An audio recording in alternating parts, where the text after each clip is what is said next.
शिकेकाईचा सुगंध भरून राहिलाय असं म्हणतात. शिकेकाईचा सुगंध भरून राहिलाय असं म्हणतात.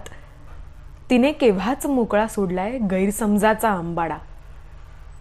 शिकेकाईचा सुगंध भरून राहिलाय असं म्हणतात. तिने केव्हाच मोकळा सोडलाय गैरसमजाचा आंबाडा. फिरतोय तिच्या मुक्त केसातून समजूतदार वारा. फिरतोय तिच्या मुक्त केसातून समजूतदार वारा. आणि त्याला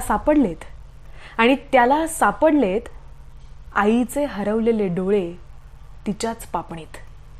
आणि त्याला सापडलेत आईचे हरवलेले डोळे तिच्याच पापणीत. कवी दासू वैद्य यांच्या या ओळी आहेत. आणि तुर्तास कवी दासू वैद्य यांना समजून घेण्यासाठी, त्यांच्या काव्यकृतीला समजून घेण्यासाठी त्यांचाच तुर्तास नावाचा काव्यसंग्रह माझ्याकडे आहे. मला असं वाटतं एखाद्या कवीला किंवा कवयित्रीला समजून घेण्यासाठी, त्यांच्या काव्यकृतीला समजून घेण्यासाठी त्यांनी लिहिलेल्या शब्दांना नीट बघणं आणि ते शब्द कुठल्या कुठल्या अंगाने किंवा कुठली प्रतीत समोर घेऊन उभी राहत आहेत, कुठले अर्थ उलगडण्याचा प्रयत्न करतायत, हे समजून घेणं खूप गरजेचं वाटतं मला. त्यासाठी मग चर्चा केली पाहिजे, एकमेकांसोबत कविता शेअर केल्या पाहिजे, खूप कविता वाचल्या पाहिजे, पुस्तकं वाचली पाहिजेत आणि वेगवेगळ्या गोष्टी अनुभवून बघितल्या पाहिजे. त्यासाठी हा यूट्यूब व्हिडिओ आहे. मला कविता वाचायला आणि ते ऐकवायला खूप आवडतं. नमस्कार, मी योगिनी. आजच्या भागात तुम्हा सगळ्यांचं अगदी मनापासून स्वागत करते. खूप खूप खूप स्वागत करते. आणि मला माहिती नाही या स्टिकी नोट्स तुम्हाला दिसत आहेत की नाही, पण ह्याच्यावर फारसं काही लिहिलेलं नाही आहे. कविता आज दासू वैद्य यांची कविता आणि आणि हॅशटॅग यूट्यूब व्हिडिओ असं लिहिलेलं आहे. सो आजच्या व्हिडिओकडे वळूया. आजच्या व्हिडिओमध्ये मी तुम्हाला 2 कविता ऐकवणार आहे. तुर्तास या काव्यसंग्रहातल्या 2 कविता आहेत कवी दासू वैद्य यांच्या आणि माणसांच्या भावभावनांची रिलेटेड असणाऱ्या या दोन्ही कविता आहेत. त्यामुळे मला ह्या कविता फार आवडलेल्या आहेत. बेसिकली मी पहिले कविता ऐकवते आणि त्यानंतर मला सापडलेले संदर्भ किंवा मी कसा ह्याचा अर्थ लावला आहे हे तुमच्यासोबत शेअर करते. तुमचं काही इंटरप्रिटेशन असेल कवितांबाबतीचं तर ते तुम्ही कमेंट सेक्शनमध्ये नक्की कळवू शकता. आणि अजूनही तुम्ही जर यूट्यूब चॅनलला सबस्क्राईब केलेलं नसेल तर please I will request you की चॅनलला सबस्क्राईब करा. आणि ह्या कविता वाचनाच्या किंवा कविता ऐकवण्याच्या ज्या प्रोसेसमध्ये मी आहे आणि मी अनेक लोकांना इन्व्हॉल्व करून घेण्याचा प्रयत्न करते, त्यात तुम्हीही सामील व्हा. कवितेकडे बोलूया.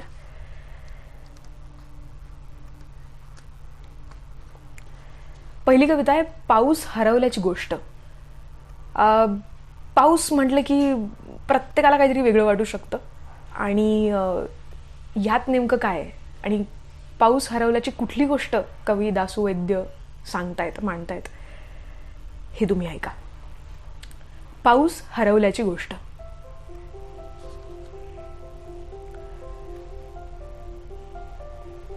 ती पावसासारखी दिसायची आणि पावसासारखीच हसायची. पण एवढ्यात पाऊस तिच्या डोळ्यात मुक्कामी असतो.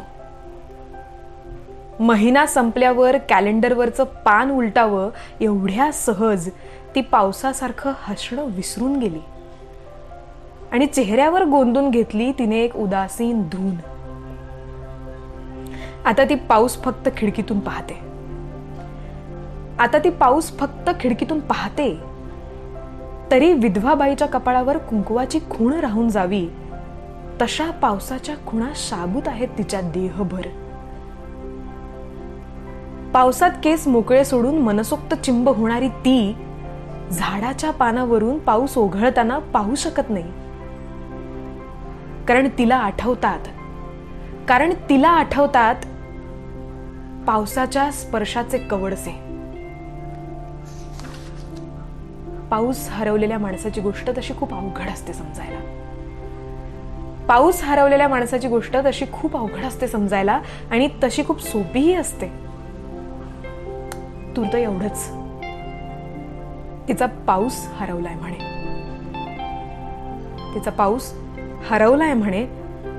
ज्या पावसात ती त्याच्या बरोबर वाळूचा खोपा करीत होती. तिचा पाऊस हरवलाय म्हणे, ज्या पावसात ती त्याच्या बरोबर वाळूचा खोपा करीत होती. ह्या कवितेत मला एक ती दिसते जिच्या आयुष्यात अशी कुठली तरी व्यक्ती होती फार जवळची, आणि त्या व्यक्तीला तिनं अनपेक्षितपणे गमावलंय. ती व्यक्ती अनपेक्षितपणे निघून गेली आहे. मग कदाचित मी म्हणेन कायमची. मग ते मरणही असू शकते किंवा जिवंत असूनही ती कायमची दूर गेलेली असू शकते ती व्यक्ती. आणि पाऊस म्हटलं की आपण असं प्रतीक, पाऊस ह्या शब्दाचं प्रतीक म्हणून कुठली संदर्भ किंवा कुठले अर्थ डोळ्यासमोर येतात. तर पाऊस म्हणजे चैतन्य, पाऊस म्हणजे नाविन्य, पाऊस म्हणजे सृजनता, पाऊस म्हणजे बहर. तर ह्या आनंद सगळ्यात महत्त्वाचा, पाऊस म्हणजे आनंद. आणि ह्या सगळ्या गोष्टी तिच्या आयुष्यातनं अशा निघून गेल्या सटकन.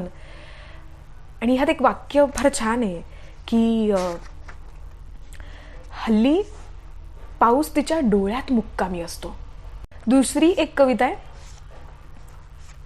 जी गृहपाठ या नावाची, ती कविता मी तुम्हाला ऐकवते. ही खूप सुंदर कविता आहे आणि कल्पना खूप सुंदर आहे. बेसिकली मला वाटलं नव्हतं की अशाही काही गोष्टींना घेऊन कविता करता येऊ शकते. ही कविता तुम्हाला ऐकवते. गृहपाठ. एका अनामिक विमुक्त भावनेने एकदा मी पूर्णविराम, अर्धविराम, अवतरण, प्रश्नार्थक चिन्ह, उद्गारवाचक चिन्ह असं काय काय बाहेर काढलं मजकुरातून.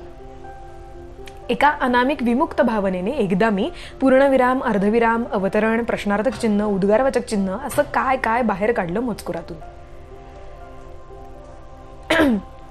काही निष्कर्षासहित शब्द खळखळ वाहू लागले.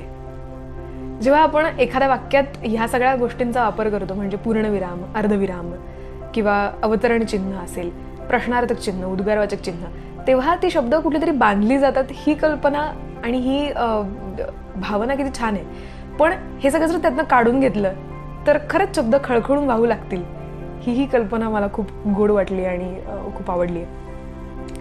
एका अनामिक विमुक्त भावनेने एकदा मी पूर्णविराम, अर्धविराम, अवतरण, प्रश्नार्थक चिन्ह, उद्गारवाचक चिन्ह असं काय काय बाहेर काढलं मजकुरातून, आणि काही निष्कर्षासहित शब्द खळखळ वाहू लागले. कर्त्याचा क्रियापदाशी बरेचदा संबंध नसतो. पूर्णविरामामुळे वाक्याची गोची होते. अर्धविरामामुळे शब्द ठेचकाळतात. अवतरणात शब्दांचा जीव गुदमरतो. प्रश्नार्थक चिन्हाचा वापर बेसुमार असतो, इत्यादी इत्यादी. मजकुरातून बाहेर काढलेली ही चिन्ह सैरावैरा पळायच्या आधी कुठेतरी वापरायला हवीत, म्हणून पूर्णविराम क्षितिजा पार चेंडूसारखा फेकला. नेमका कुठे पडला माहित नाही. अर्धविराम हातातून निसटले आणि पायात घुटमळू लागले. सृष्टीला अवतरणात बंद करण्याच्या विचारातून अवतरणच गहाळ झालं. आता शेवटी हसणाऱ्या माणसाच्या डोक्यात तुर्यासारखं उद्गारवाचक चिन्ह खोवणार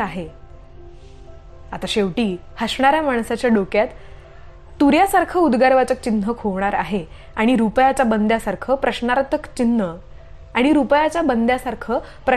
चिन्ह चिटकवून द्यावं म्हणतोय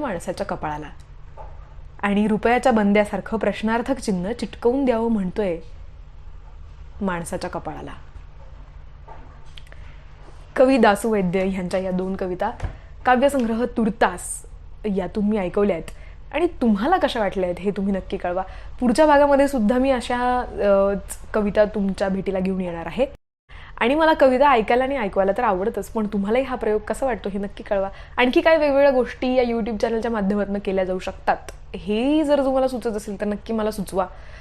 आणि पुढच्या भागात पुन्हा भेटू. तुर्तास धन्यवाद.